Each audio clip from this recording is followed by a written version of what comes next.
2025년 대비 승마지도사 말 보건관리 핵심 정리 8부 시작하겠습니다. 전염성 자궁 내막염 타이로넬라 에키제네탈리스의 감염에 의한 말가동물의 생식기 감염증입니다. 생식기에 주로 감염되고요. 교배에 의해서 전파됩니다. 그래서 오염된 기구와 감염말을 직접 취급하는 사람에 의해서도 전파되고요. 수태불능, 조기 발정의 반복 등 수태율 저하와 드물게 유산도 발생합니다. 수많은 감염되어도 전혀 증상을 나타내지 않는다. 이게 문제죠. 그래서 복균마와 교배를 피하는 가장 좋은 방법인데 현재 유효한 백신은 없습니다. 로드코쿠스 감염증, 로드코쿠스 에퀴에 의한 것으로 1~3개월령의 망아지에서 화농성 폐렴과 복강 내 농양, 관절염, 골수염 등을 일으키는 병으로 말 생산지의 사육 환경, 토양 중에 널리 분포하는 전염성 질병입니다. 세포 내 기생세균에 항균 효과가 높은 항생물질의 혼합 또는 병용 투여로 치료가 가능합니다. 말 허피스 바이러스 감염증, 말 허피스 바이러스가 원인체고요. 전 세계의 말에서 일어나는 일반적인 바이러스 질병입니다. 이게 유형에 따라서 여러 가지가 있는데 EHV, 1형 같은 경우에는 유산 호흡기 질병, 신경질환을 유발하고요. EHV 4형 같은 경우에는 호흡기 질병만 유발하나 종종 유산의 원인도 될 수 있다. 임신 말기의 유사산이나 유산은 보통 임신 후기 8개월 이상에 발생하고요. 가을 초부터 겨울에 걸쳐 망아지에 허피스 바이러스 감염증이 유행하기 때문에 그 기간에 망아지와 임신만을 격리해서 사용하는 것이 좋다. 그림이 너무 좀 무서워서 잘 안 나올 것 같긴 한데 어쨌든 그림도 이런 거 있다 정도 아시면 될 것 같습니다. 말 인플루엔자, 말, 당나귀, 노새, 얼룩말 등 말과동물에서 기침과 고열 등의 증상을 나타내는 전염성이 매우 높은 급성호흡기 질병, 원인체는 오스로믹소 바이러스이며 하부 호흡기까지 포함하는 폐렴을 초래합니다. 주로 신생 망아지나 노령의 말들에서 많이 발생을 하고요. 백신을 첫 3개월 동안 신생 망아지에 접종해야 하고 성숙할 때까지 3개월에 한 번 지속적으로 접종을 해줘야 됩니다. 환마는 질병 전파를 차단하기 위해 격리하고 마방은 건조하고 환기가 잘 되도록 해줘야 하며 기침이 사라질 때까지는 운동을 제한하고 적어도 3주 이상 푹 쉬게 해야 합니다. 감염 초기에는 맑고 묽은 콧물을 흘리다가 나중에는 화농성 콧물을 흘립니다. 백신 접종이 인플루엔자 감염을 예방하고 심각성을 줄일 수 있습니다. 이 백신 접종이 되는 게 몇 가지 없는데 말 인플루엔자는 백신 접종이 있다. 우리도 인플루엔자 때 되면 맞잖아요. 그렇게 생각하시면 좋을 것 같아요. 기생충성 질병 중에 사상충입니다. 사상충인데 눈이 나오죠. 그래서 이 사진 나오면 사상충이다 이렇게 아셔야 되고요. 모기가 중간 숙주이며 모기 때쯤에 정기적인 구충제 투여가 발생 예방에 도움이 됩니다. 복강에는 별 문제가 없으나 눈에서 버럭하면 심각한 손상을 일으키고요.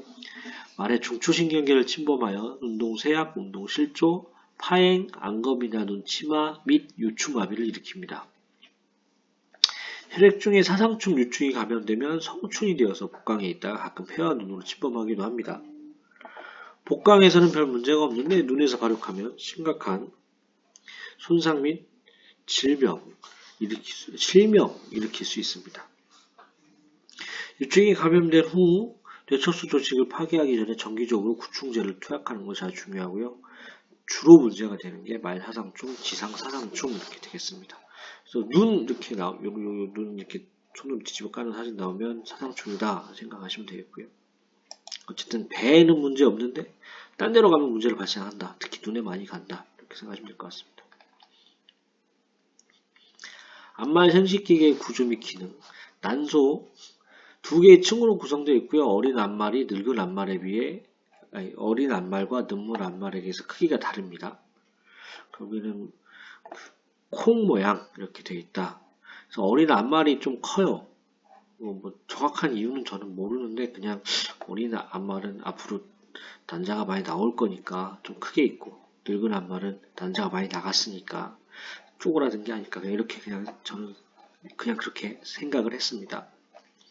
자궁경 강한 평활약근으로 구성하여 생식기관에서 밸브 같은 역할을 하며 외부에서의 감염을 방지하는 도움을 준다. 평상시에는 굳게 닫혀있지만 발전기와 분만기에는 이완된다. 난관, 난소에서 자궁으로 연결된 한 쌍의 관, 난자와 정자의 수정이 이루어지는 장소, 수정된 장소를 자궁까지 후송, 누두부, 펜대부, 협부 이런 거 있잖아요. 그런 부분. 질, 자궁과 음문 사이의 산도로 점막으로 분포, 교배 시 음경을 받아들이기 위해 근초로 구성. 음문은 질에서 연장된 부분이며 생식기의 외구 개구부. 여기에 뭐 이상한 그 수컷대 거 하나 쓴 다음에 문제를 꼬아서 냅니다. 수말의 생식기. 정상적인 고환은 한 쌍의 나눈형으로 통상 왼쪽이 오른쪽보다 크대요. 이유는 저도 모르겠어요. 왼쪽이 오른쪽보다 크답니다. 수말의 생식기는 좌우 한 쌍의 고환과 부고환, 수정관과 정색, 부생식성과 음경, 음낭으로 구성됐다. 아 맞다. 여기 음낭을 음문으로 해서 문제를 냈었어요. 음문은 암말의 생식기고요. 음낭이 이제 수말의 생식기가 되겠습니다. 음낭은 기온에 따라 신축하여 고환의 체온 조절을 도와주고요. 고환은 정자와 테스토스테론을 생산하고 부고환은 정충을 수송하는 관이 되겠습니다. 예방접종, 국내 말에게 사용하고 있는 예방 백신입니다. 일본 내염, 말 인플루엔자, 말 선역, 말 허피스 바이러스 감염증. 잘 생각해보면 사람도 일본 내염 예방 백신이 있죠. 그러니까 사람도 인플루엔자 예방 백신이 있잖아요. 요거 두 개는 그렇게 좀 이해하시면 좋을 것 같고, 선역하고 말 허피스 바이러스 감염증이 좀 우리나라에 흔히 있는 좀 그런 건가 봅니다. 그래서 두 가지는 그래서 예방을 떠나서 선역이랑 말 허피스 바이러스 감염증이 시험에 자주 나는 것 같아요. 아무래도 국내에서 도는 질병이다 보니 알아야 되니까 그런 것 같고요. 전 세계적으로 상용화되고 있는 백신은 파상풍, 말 바이러스 동맥염, 동부빈 서부말레염, 웨스트 나일열, 말 인플루엔자, 말 허피스 바이러스 감염증, 선역 등이 있습니다. 자, 이걸 어떻게 좀 결국에는 이제 국내냐 국외냐 이걸로 시험 문제 낼 거 아니에요. 동부 및 서부 말레염, 웨스트 나일열 요거는 왠지 우리나라는 동서부를 나눌 정도로 큰 나라가 아니잖아요.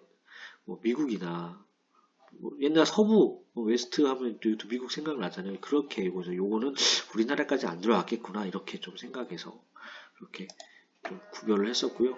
뭐 화상풍이나 바이러스성 동맥염 이런 거는 이제 우리나라에 그 사용되고 있는 백신으로는 나오진 않는데 어쨌든 이런 거는 좀 그냥 애웠습니다. 답은 없을 것 같아요. 뭐 왕도는 없는 것 같아요. 말의 방역과 위생, 항체, 침입한 미생물이 병을 유발하기 전에 이를 공격하고 파괴하는 역할을 하고요. 항원은 외부에서 몸 안으로 들어왔을 때 면역계에 인식되거나 면역계와 상호작용을 할 수 있는 생물체나 물질, 이게 항원인데 항원은 책에서 제가 정리는 딱 못 찾았는데 어쨌든 이런 게 있다 정도만 아시면 될 것 같고요. 능동면역은 백신 접종을 통해 인공적으로 유도가 됩니다. 능동면역은 자기가 이겨내는 거잖아요. 백신 접종은 자기가 어쨌든 균을 들어와서 이겨내는 거니까 능동면역에 해당을 하고요. 항체를 주는 거는 수동면역이다. 항체는 남이 싸워서 이긴 걸 내가 받는 거잖아요. 그게 좀 차이점 생각하시면 되고요. 미만의 초유를 섭취함으로 면역을 획득할 수 있고요. 항체를 생각하는 능력은 저 애들일수록 약하잖아요. 그런 것처럼 어린 말일수록 항체를 생산하는 능력이 약하다 생각하시면 되겠습니다. 말의 방역과 위생, 면역이랑 생체의 내부 환경이 외부이자 항원에 대해 방어 현상으로 선천면역과 획득면역으로 구분되고요. 능동면역과 수동면역으로 또 구별이 됩니다. 능동면역, 백신 전종을 통해 인공적으로 유도가 됩니다. 어쨌든 자기가 이겨내는 거니까요. 수동면역은 한 개체에서 다른 개체로 항체를 직접 전달하는 것, 그래서 모체의 초유가 섭취하는 것도 수동면역이고, 면역된 말의 초유를 다른 망아지에 경구투하는 것도 수동면역이 하나입니다. 선천면역, 능동면역과 수동면역과 다르게 면역을 구분하는 다른 방법인 거예요. 선천면역은 태어날 때부터 이미 가지고 있는 면역, 종특이성이 없습니다. 요거 종특이성이 없다. 요거 외우시고요. 획득면역, 후천적으로 생활 등에 적응되어 얻어지는 면역, 특정 질병에 걸렸거나 예방접종 같은 원인체 물질이 들어왔을 때 체내에서 직접 항체라는 방어물질을 생성해내어 침입한 이 물질을 없애는 것, 이 획득면역 되겠습니다. 죄송합니다. 백신 접종 후에 획득된 면역은 매년 재접종해주지 않고 지속되지 않습니다. 뭐 요거는 한번 주사 한 번 맞으면 평생 안 맞는 게 있지 않나요? 이렇게 생각하실 수도 있는데 우리가 뭐 감기 독감 매년 맞잖아요. 그런 식으로 생각해 주시면 좋을 것 같아요. 어쨌든 매년 재접종해 주지 않을 경우 지속되지 않는다 이렇게 보시고요. 백신 접종은 피하 주사나 근육내 주사가 가장 간단하게 사용되고 정맥 주사는 잘 사용되지 않습니다. 말의 모체 항체는 태반을 통해 태아에게 전달되기 때문에 망아진 혈액 속에 면역 글로불린이 없는 상태로 태어나고 출산 18시간 나온 모유에 모체의 초유를 섭취함으로써 면역력 획득을 할 수가 있습니다. 말의 모체 항체는 태반은 통과할 수는 없는데 태아의 장 점막을 장벽을 저렇게 통과할 수가 있다. 아무래도 태반은 통과를 못하기 때문에 이제 엄마가 말이 건강한 면역력이 있어도 태반을 통과해서 망아지한테 못 들어가는데 다행히 태아 장 점막은 된다.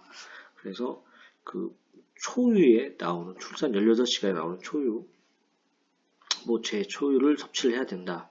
근데 24시간이 지나면 또 이것도 다치고 항체가 더 이상 흡수되지 못한다. 이래서 초유를 꼭 먹여야 된다. 그리고 말의 방역과 위생 요거는 다음 시간에 하도록 하겠습니다. 도움이 되셨다면 구독과 좋아요 부탁드립니다. 감사합니다. 고정 댓글 쿠팡 링크로 구매 시 쿠팡 파트너스 프로그램을 통해 일정액의 수수료를 제공받아 채널 운영에 도움이 됩니다. 올리브영 제품 많이 사랑해 주시면 감사하겠습니다.